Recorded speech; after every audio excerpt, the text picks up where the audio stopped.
आप लोग देखकर रीड कर चुके होंगे कि आज इस सेशन में जो इम्पोर्टेंट टॉपिक हम लोग का है वह है आपका सीयूटी वीएचयू बीएड 2023। आप लोगों को पता है कि एनटीए इसी हफ्ते आप लोग का जो सीयूटी वीएचयू बीएड है उसका एग्जामिनेशन डेट जो है अनाउंस करने वाला है। यानी हम ये मान के चल सकते हैं कि आप लोग के पास अभी जो टाइम बचा हुआ है वह 3 से 4 महीने का टाइम आपके पास बचा हुआ है इस प्रिपरेशन को करने के लिए। ठीक है, तो यहाँ पर सीयूटी वीएचयू बीएड का जो पैटर्न है वो बिल्कुल बदल गया है 2022 से। इसका जो सिलेबस है वो भी पूरी तरह से बदल गया है। इन सभी चीजों के बारे में हम यहाँ पे डिस्कशन करेंगे। उससे पहले आपको बता दें कि आप लोग का 2022 और 2021 से सीयूटी रैंकर्स जो है वो आप लोग का बैच चला रहा है, यानी कि पेड कोर्स हमारा चलता है। तो जो भी स्टूडेंट हमारे पेड कोर्स से जुड़ना चाहते हैं वो हमें व्हाट्सएप करके पूरी जानकारी ले सकते हैं। व्हाट्सएप नंबर आपको डिस्क्रिप्शन बॉक्स में मिल जाएगा। और आपको बता दें कि पिछले 2 साल से 2021 और 2022 में हमारे जो स्टूडेंट की सफलता की जो आप लोग की डेटा है, अगर हम बात करते हैं तो लगभग यहाँ पर 30+ स्टूडेंट हमारे सेलेक्ट हुए हैं बीएचयू बीएड के लिए पिछले 2 साल में। तो इस प्रकार से आप लोग इस बार अपनी नए पैटर्न के अकॉर्डिंग आप लोग अपनी तैयारी कर सकते हैं। और कंपटीशन जो है आप लोग का देख रहे हैं कि दिन पर दिन आप लोग का बढ़ता जा रहा है।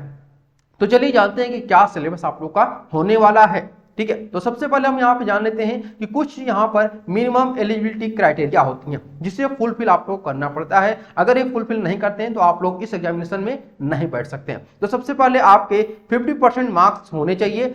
किस में होने चाहिए? बैचलर्स में होने चाहिए या फिर आपके मास्टर्स में, यानी कि आप यूजी या फिर पीजी दोनों कोर्स में अगर आपके 50% मार्क्स हैं तो ही आप इसमें अप्लाई कर सकते हैं। हाँ, लेकिन यहाँ पे एससी एसटी को कुछ छूट मिलती है 5% का, तो उनका लिए अलग से है। जनरल ओबीसी ईडब्ल्यूएस से आप बिलोंग करते हैं तो आपके 50% होने चाहिए। वो अगर आप बीटेक करके यहाँ पे आना चाहते हैं तो आपके 55% होने चाहिए। अब बात करते हैं कि student studied at least one school subject, यानी आपको जब बीएड लैंग्वेज का आप लोग फॉर्म भरेंगे तो आपको एक स्कूल सब्जेक्ट आपका पढ़ना होना चाहिए। अब ये स्कूल सब्जेक्ट है क्या, मैं अभी आप लोग को बताने वाला हूं। ठीक है, या तो आपने ग्रेजुएशन लेवल पर स्कूल सब्जेक्ट पढ़ा हो या फिर आपने वो सब्जेक्ट पोस्ट ग्रेजुएशन लेवल पर आपने पढ़ा हुआ है। अब यहाँ देखिए स्कूल सब्जेक्ट कौन कौन से आप लोग के हैं।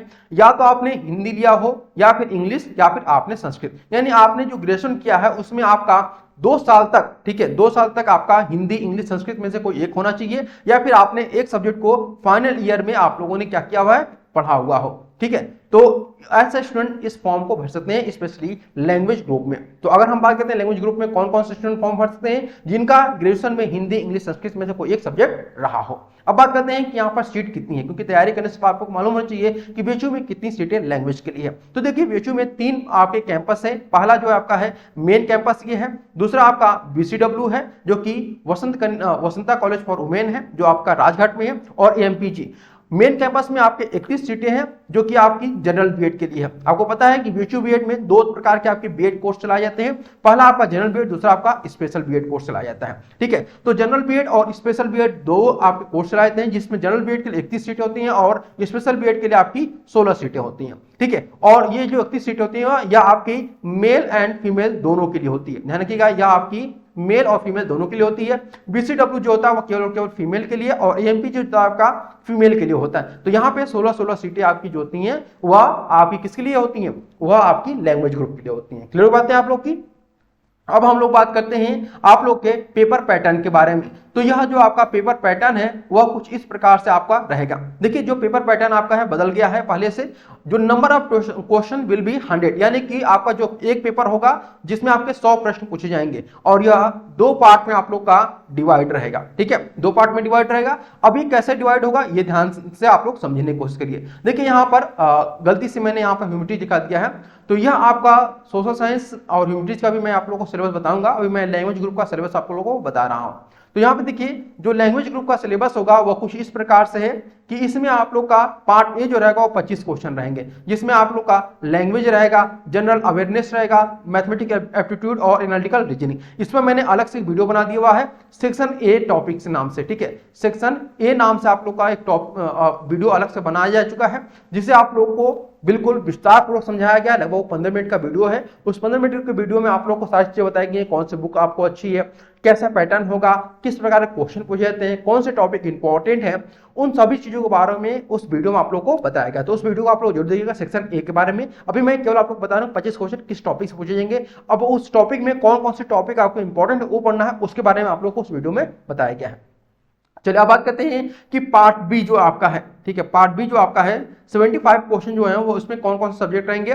तो पहला टीचिंग एप्टीट्यूड, दूसरा आपका इंग्लिश, तीसरा आपका हिंदी और आपका संस्कृत, यानी ये 4 सब्जेक्ट जो होंगे जिससे आपके कुल मिलाकर के 75 क्वेश्चन पूछे जाएंगे। और ये 25 जो आपके यहाँ पे 4 सब्जेक्ट इसमें भी रहेंगे जिससे आपके 25 क्वेश्चन पूछे जाएंगे, यानी टोटल मिलाकर के आपको 8 सब्जेक्ट पढ़ने हैं, ठीक है। 4 सब्जेक्ट आपके सेक्शन बी में, 4 सब्जेक्ट सेक्शन ए में पढ़ने हैं। चलिए अब बात करते हैं हम लोग यहाँ पर कि डिटेल सिलेबस ऑफ इंग्लिश, यानी इंग्लिश में आपको क्या क्या पढ़ना है ये आप लोग का मैं बता रहा हूँ, ठीक है। और इतना ही आप लोग पढ़ लीजिए, आपका 99% यहाँ पे मैं बता रहा हूँ कि एक भी क्वेश्चन इन टॉपिक के अलावा आपका नहीं पूछे जाएगा, ठीक है। क्लियर बात है। अब बात करते हैं कि कौन कौन से टॉपिक आपको पढ़ना है। तो सबसे पहला जो टॉपिक है वो आपका सेंटेंस रीअरेंजमेंट, दूसरा आपका पैराजंबल, तीसरा आपका इडियम्स एंड फ्रेजेज, चौथा ऑप्शन आपका फ्रेजल वर्ब, चौथा ऑप्शन पांचवा है कि आपका सिनोनिम्स एंड एंटोनिम्स, छठा जो आपका टॉपिक रहेगा वो रहेगा वन वर्ड सब्स्टिट्यूशन, फिर जो रहेगा वो आपका article, preposition, spotting error, misspelled word, voice, narration और रीडिंग कॉम्प्रिहेंशन। ऐसा आप लोग को वीडियो पूरे यूट्यूब पर कभी नहीं, कहीं भी नहीं मिलेगा वीचू बीएड से रिलेटेड हुए। तो जो भी अब वीडियो आएगा वो हमारी कॉपी ही रहेगा। तो ये ध्यान रखिएगा कि सारा पूरी चीजें अगर आपको इतना डिटेल में समझाया जा रहा है, इतना डिटेल में यूट्यूब पर जब बताया जा रहा है, तो सोचिए पेड कोर्स में आप लोग को इससे भी बेहतर आप लोग सुविधाएं दी जाएंगे। डेली आप लोग को लाइव क्लासेस रहेंगे, उस लाइव क्लासेस में आप लोग अपने टीचर से इंटरेक्शन भी कर सकते हैं। तो जो भी स्टूडेंट पेड कोर्स ज्वाइन करना चाहते हैं वो हमें व्हाट्सअप करें, और बहुत ही मिनिमम फीस रखी गई है, बिल्कुल मिनिमम, जहां पे आप लोग अपने फी को बिल्कुल आराम से देख सकते हैं। चलिए अब बात करते हैं इंग्लिश के बाद हम लोग जो टॉपिक हम लोग का है, इसके बाद 2 और टॉपिक बचते हैं इंग्लिश में, वो है आपका मॉडल वर्ब और number and gender. Number and gender आपको पता है कि नाउन के अंतर्गत आता है, लेकिन नाउन में भी बहुत सारी चीजें होती हैं, तो इनमें आपका नंबर और जेंडर जो है वो इंपॉर्टेंट है। चलिए अब बात करते हैं कि हिंदी में कौन कौन से टॉपिक्स आपसे क्वेश्चन पूछे जाएंगे, ठीक है। तो देखिए सबसे पहला जो टॉपिक आपका रहेगा हिंदी में वो आपका रहेगा प्रमुख संप्रदाय, जो कि हिंदी साहित्य से आप लोग का संबंधित है।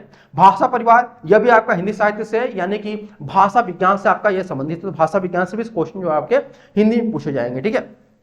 फिर यहाँ पे आपका वर्णमाला से क्वेश्चन पूछे जाएंगे, उपन्यास और लेखक से संबंधित पूछे जाएंगे। उपन्यास लेखक, उपन्यास का मतलब है तो उपन्यास से ही नहीं पूछे जाएंगे, बल्कि आपके सभी से, कहानियों से, एकांकी से, सभी चीजों से आप लोगों से क्वेश्चन पूछे जाएंगे, यहाँ लेखक से संबंधित, ठीक है। इसके बाद जैसे हिंदी साहित्य की प्रथम उपन्यास कौन सा है, हिंदी साहित्य का प्रथम नाटक क्या है, इस प्रकार के क्वेश्चन आप लोग से रहेंगे।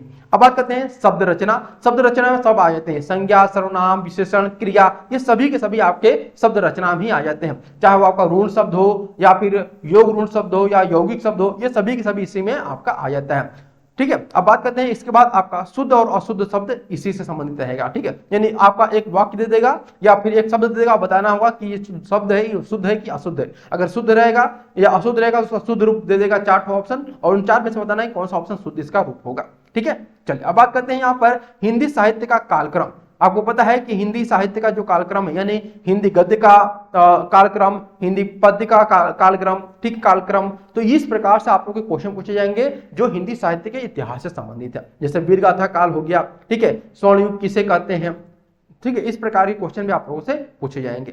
साथ ही आपका संधि रहेगा, यहाँ पर समास रहेगा, रस रहेगा, छंद रहेगा, उसके बाद आपका अलंकार। ये जो टॉपिक मैं बता रहा हूं, इसके अलावा एक भी टॉपिक आपको छूने की जरूरत भी नहीं है, केवल इतना ही आप लोग को पढ़ना है, इसके अलावा कुछ भी नहीं पढ़ना है, ये आप लोग गांठ बांधकर रख लीजिए। चलिए इसके बाद आपका पर्यायवाची और विलोम और विराम चिन्ह, इससे आपका 99 जो आपका परसेंट सिलेबस है वो पूरी तरह से कवर हो जाएगा, ठीक है। चलिए अब बात करते हैं यहाँ पे अगला जो टॉपिक आपका है वह संस्कृत से है। तो संस्कृत में आप लोगों को क्या पढ़ना है ये समझ लीजिए, क्योंकि मैंने आपको बताया कि जो आपका सेक्शन बी रहेगा उसमें आप लोग के 4 सब्जेक्ट रहेंगे। सेक्शन ए का मैं आप लोग को ऑलरेडी वीडियो प्रोवाइड करा चुका हूं, तो सेक्शन ए का वीडियो आप लोग जाकर के देख सकते हैं, या फिर इस वीडियो के एंड में आप लोग सेक्शन ए का वीडियो आ जाएगा तो उसे आप लोग देख सकते हैं, ठीक है। इस वीडियो को खत्म होने के 15 सेकंड पहले आप लोग को वीडियो दिखाई दे देगा।